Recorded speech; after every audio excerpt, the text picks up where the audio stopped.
Hey there, Nocturnes! Welcome back to English Me, dito sa Nocturnal Age, a guide for those left in the dark. Ako nga pala ulit si Kuya N, ang inyong class president.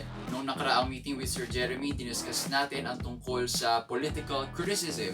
Yung naging example natin, yung Grey's Anatomy, kung saan yung mga doktor ay may mga hierarchy. Ibig sabihin, meron silang chief of hospital, tapos meron ding attending, tapos yung residents na mas mababa sa attending.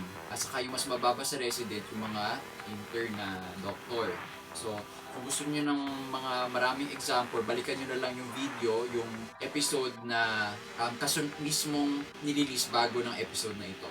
So, ngayong gabi naman, i-discuss naman natin ang tungkol sa panibagong criticism na nakatuon sa utak. So, parang psychological criticism ito sa archetypal, magkahawig sila, pero mas nagfo-focus na tayo ngayon doon sa mismong unconscious.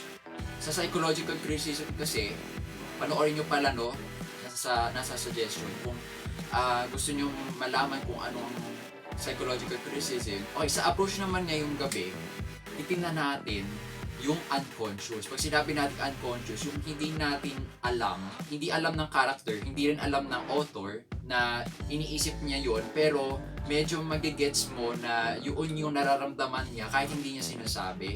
Di ba may mga nararamdaman tayo na hindi natin nasasabi na pag-uusapan pero alam natin nandun. Samahan niyo na ako at pag-usapan natin ang psychoanalytic criticism kasama si Sir Jeremy sa kanyang klase ngayon.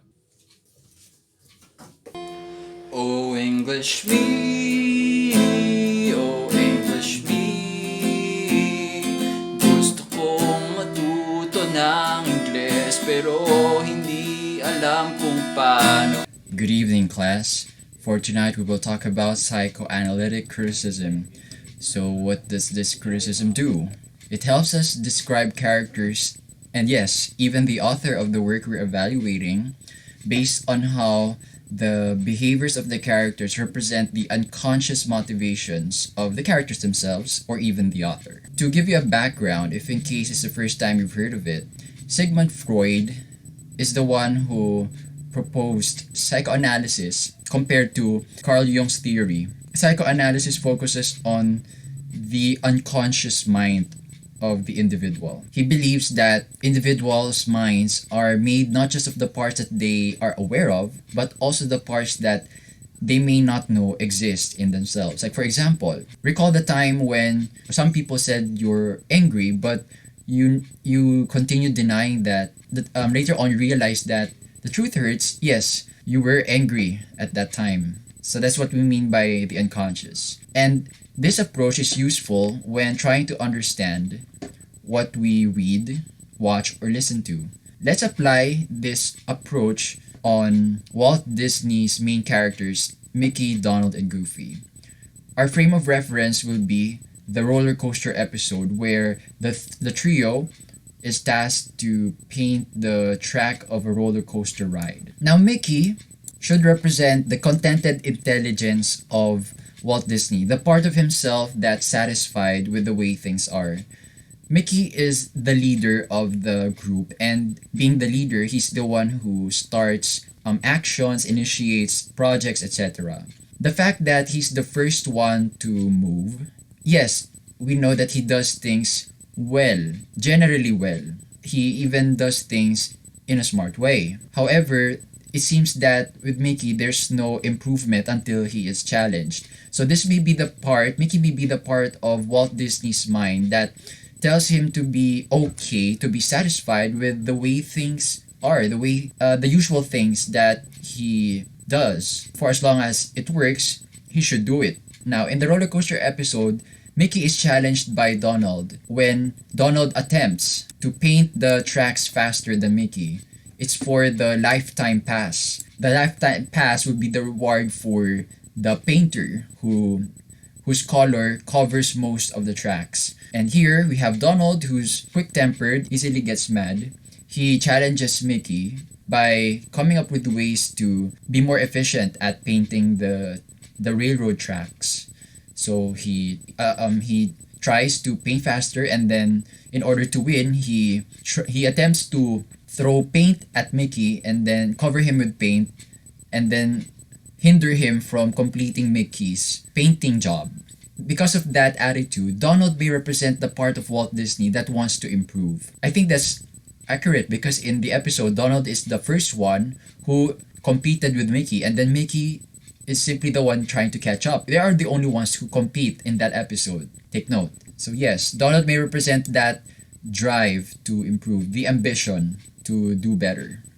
On the other hand, Goofy represents the blind discovery that people experience when they stop searching and then unexpectedly find what they're looking for.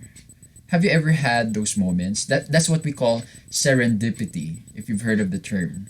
Goofy, compared to Donald and Mickey, continues painting his assigned tracks green, without distractions, without doing anything unnecessary, without competing at that. And unexpectedly, Goofy wins the lifetime pass because while Donald and Mickey are busy competing with each other to the point that they stopped painting, Goofy did not participate in the competition, but he just continued slowly painting the tracks. So at the end of the story, he's the one who covers most of the tracks with his assigned green colored paint.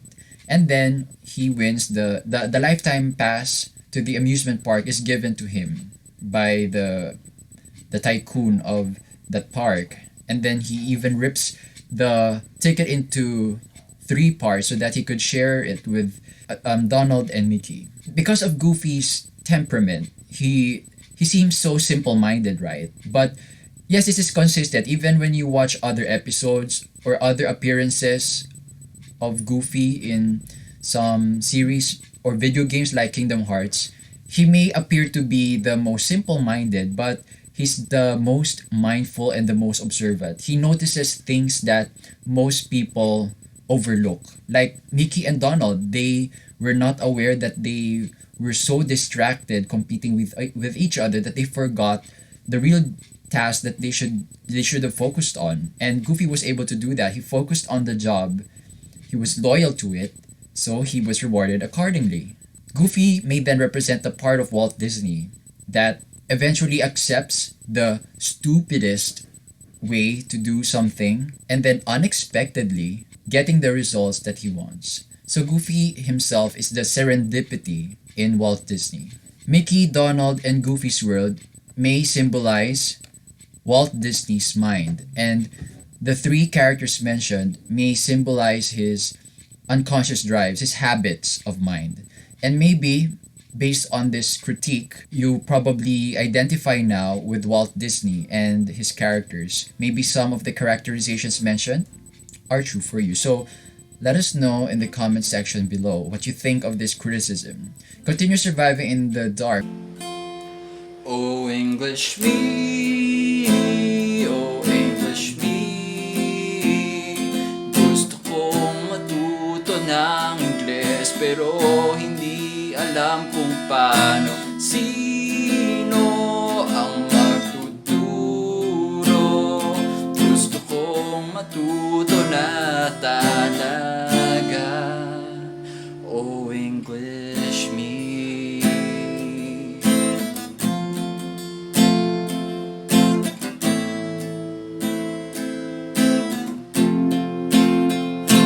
Correction tape for the night. F-L-A-M-M-A-B-L-E.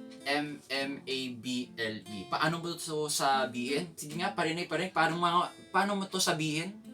Flammable? Nagkakamali ka, kapatid. Magbigkas dyan ay flammable. Flammable. Hindi flammable. Okay? Sa susunod turo mo sa classmate mo at pati na rin sa teacher mo kung flammable siya. Basta na sa chemistry o anumang mga subjects sa may ginagamit na flammable. Fla. Parang flamingo. Kahit i-check mo pa dictionary, fla pa rin, fla lang. Walang flame. Flame pwede, pero flammable, pag may mabol na, flammable.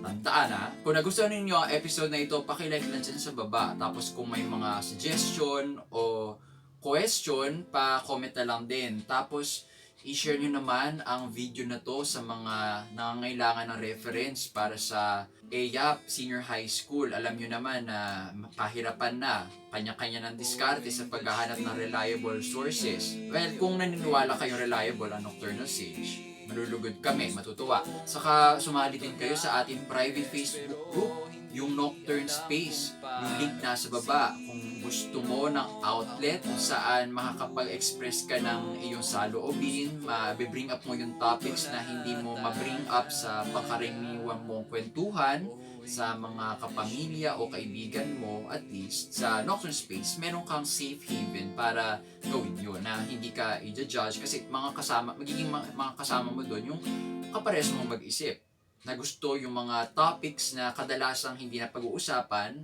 at saka kadalasang nililimutan pero naniniwala ka dapat ay isipin ng mga tao. At higit sa lahat, mag-subscribe at itap nyo yung notification bell para hindi kayo mahuli sa mga anumang updates namin. New episodes every Tuesday at 8 p.m. Ang Nocturnal Sage ay nakatuon sa 4 na larangan. Ang una ay self-conquest. Kung ikaw ay naghahanap ng paraan para ma-process yung mga nararamdaman mong emosyon, may it be sadness or anger, pwede ring resentment, bibigyan ka namin ng tips kung paano gamitin ang iyong introspection para pagdaanan yung mga ganitong klaseng damdamin.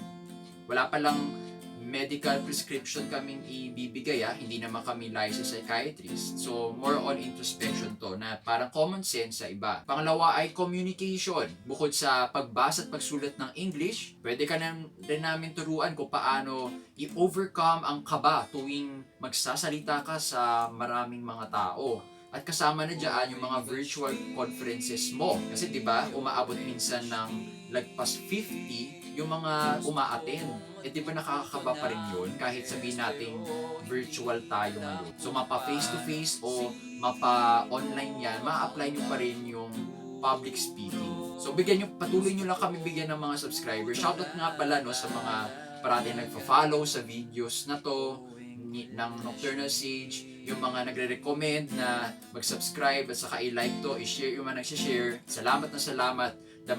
Damang-dama namin ni Sir Jeremy ang inyong pag-ibig para sa Nocturnal Sage. So, kung ipagpapatuloy niyo yan, patuloy din kaming gagawa ng mga panibagong content na makakatulong sa inyong self-development bukod sa kasiyahan. Well, kasi parang ganun na rin yun kung nakaka-develop siya ng mga sarili nyo, di ba may kaakibat na katuwaan din yun. So yun yung communication. Next is leadership. Kung ikaw ay bagong student council president o let's say bagong promote ka sa trabaho, kuwari mga nasa early 20s ka at na-promote ka sa managerial position, tapos first time mo humawak ng mga kapwa professional, pwede ka namin bigyan ng tips kung paano lagpasan yung mga iba't ibang pagsubok na kasama sa pamumuno ng mga kapwa professional. Saka panghuli, pero hindi pinakamababa ay expansion. Kung naghahanap ka ng paraan para makamit ang isang tinatawag na self-actualization, pero hindi mo yan nararamdaman na kahit mataas yung grades mo, kahit mataas yung sinisweldo mo o sinasahod kung self-employed ka, bibigyan ka namin ng tips sa kung paano i-self-discover, no? Mag-self-discover. Paano mo malalaman kung ano yung mga key activities, mga key skills na kailangan mong makamtan. Kapag alam mo kung ano yung mga key skills, mga importante, na dapat mong taglayin, malalaman mo na rin, madali na rin ma-identify kung ano-ano mga gawain yung para sa'yo. Na pwedeng hindi yan na turo sa'yo nung ikaw ay nag-aaral pa o hanggang ngayon, wala pa nag-a-advise sa'yo na pwedeng school counselor or teacher or walang standardized test na makakapagsabi kung ano yung pinaka-fit na trabaho para sa'yo o kung hindi man trabaho yung hanap mo, pwedeng pagkakakilanlan o identity sa lipunan kung nalilito ka kung bagay ka ba maging employed o self-employed. Basta sa expansion series, again basta bigyan nyo lang kami ng karagdagang pagmamahal at pagpapahalaga, tutulungan ka naming malaman kung ano bang mga kasanayan yung dapat mong pagtuunan ng pansin. Kasi hindi naman lahat ng mga bagay sa mundo ay dapat nating malaman kasi kawawa naman yung mga ibang tao na kailangan din ng oportunidad para magpamalas ng galing. So, para mangyari yun, kailangan din ay may mga tutulungan sila at kasama na tayo doon. So, pipiliin lang natin, ano bang mga kasanayan yung dapat mong matutuhan. Salamat sa panonood. Ako muli si Kuya Ed. Kita-kits sa susunod na episode ng English Me dito sa Nocturnal Sage, a guide for those left in the dark.